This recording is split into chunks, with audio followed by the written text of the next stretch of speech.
weekend. I trust you are well. Here is another lesson from history, a story I had never heard before. I read it in a book by Hugh Kerr. This is the story of a little flower that grew in a prison cell long, long time ago. It happened in France. One would think a flower would not grow in a prison, but it did. Well, this is a true story, and I think a very pretty one. The Emperor of France at that time was the great Napoleon Bonaparte, and he had a great many friends and a great many enemies. He placed in prison many people who were not pleased at the way he did things, and left them to suffer there and sometimes to die. One of these men who was put in the prison was a man whose name was Charnay, and I suppose the emperor soon forgot all about him. Charnay was a very wise man and a good scholar, but he didn't believe in God, and thought that God had forgotten all about him, and so he could forget all about God. You know, when things go wrong with some people, they think God doesn't care for them anymore. This man wrote on the walls of his prison cell the words, "All things come by chance." He couldn't see that there was any God who cared for him, and so he thought that everything just happened. One day when he was walking up and down in his cell, he saw a tiny green blade breaking through the ground. The ground was hard, but the little green blade had broken the ground quite near the wall and was trying to creep out into the light. He was very interested in it because it was the only living thing around, and he cared for it and watered it, and by it began to grow. It became his little friend and his teacher, and he wondered how it came there and how it could be formed and made so very, very beautiful. After a while, a flower came out, and it was white and purple and rose-colored with a beautiful white fringe.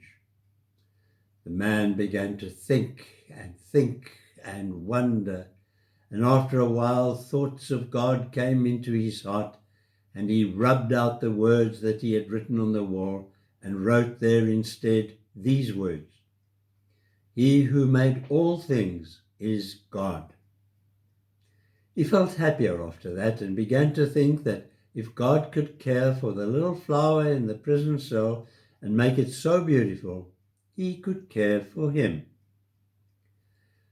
But that is not all of the story. There was another prisoner in that great prison who had a little daughter who came often to see him. The little girl became acquainted with Charnay and found out about his love for the little flower. And each day when she came to see her father, she visited the flower and its friend and saw how kind he was to it. She told the wife of the jailer, and the story began to be told from one to another, and at last it came to the ears of the emperor's wife, who was one of the most beautiful women in all the country. Her name was Josephine. When she heard the story, she said that surely the man who could so love a little flower could not be a bad man. And she persuaded her husband Napoleon, the emperor, to allow him to have his liberty. Do you think he went home alone? Or do you think he took the little flower home with him? Yes, he carried the flower home with him and planted it in his own garden and cared for it tenderly. It was his little teacher, for it had taught him to love God and to trust him. I don't wonder that the little flower was able to teach the man about God. In Luke chapter 12, verse 28, Jesus says, "If that is how God clothes the grass of the field, which is here today and tomorrow is thrown into the fire, how much more will he clothe you, O you of little faith?" Those of you who know me well know my love of flowers. To me, growing beautiful flowers helps me to be just a small part in God's creative work of love and beauty.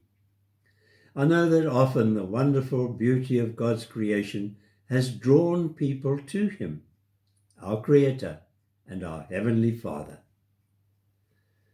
Let us pray. Thank you, Creator, Father God, for all the beauty around us, a reflection of your beauty. Thank you, too, that we can see the beauty of your love in others around us, our spouse, children and their children, in our friends, and also those who touch our lives with the beauty of your love.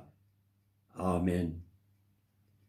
Go now in the beauty of the holiness, love, and creation of God to reflect his beauty in all that you say, do, and are.